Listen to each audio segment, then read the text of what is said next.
ஒரு மாநிலத்தின் வளர்ச்சிக்கு முதுகெலும்பு மின்சாரம். அதிமுக ஆட்சியில் தமிழகத்தில் மின்சாரத்துறை ஒரு பொற்காலத்தை கண்டது. முடங்கி கிடந்த திட்டங்களுக்கு உயிர் கொடுத்து தமிழகத்தை மின்மிகை மாநிலமாக மாற்றி காட்டியவர் புரட்சி தலைவி அம்மா அவர்கள். அவர்களின் நல்லாட்சியை பின்தொடர்ந்து மின்சாரத்துறையில் சாதித்து காட்டியவர் புரட்சி தமிழர் எடப்பாடியார் அவர்கள். அதிமுக ஆட்சியில் மின்துறை வளர்ச்சியில் நிகழ்ந்த சாதனைகள் சிலவற்றை காண்போம். 1.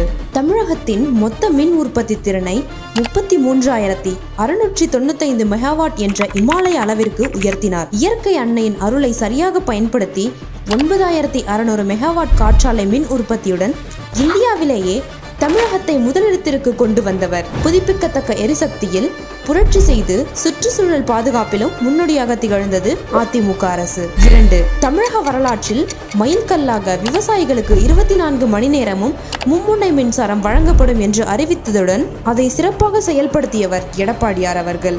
3. காத்திருப்போர் பட்டியலில் இருந்த சுமார் 1.38 லட்சம் விவசாயிகளுக்கு இலவச மின் இணைப்புகளை வழங்கி பசுமை புரட்சிக்கு வித்திட்டவர். அது மட்டுமல்லாது சாமானிய மக்களின் சுமையை குறைக்க தமிழகத்தின் மின் கட்டணத்தை உயர்த்தாமல் சாதனை படைத்தார். பின் நுகர்வோருக்கு தொடர்ந்து 100 யூனிட் இலவச மின்சாரம் வழங்குவதை உறுதி செய்தார். கைத்தறி மற்றும் மின் நெசவாளர்களின் நலன் கருதி அவர்களுக்கான இலவச மின்சார திட்டத்தை விரிவுபடுத்தி நெசவு தொழில் நலிவடையாமல் காத்தார். விவசாயம் செழிக்க, தொழில் வளர்ச்சி பெருக, மக்கள் வாழ்வு ஒளிர, நிர்வாக திறனுக்கும் மக்கள் நலனுக்கும் ஒரு சிறந்த உதாரணமாக திகழ்ந்தது எடப்பாடியார் அவர்களின் ஆட்சி.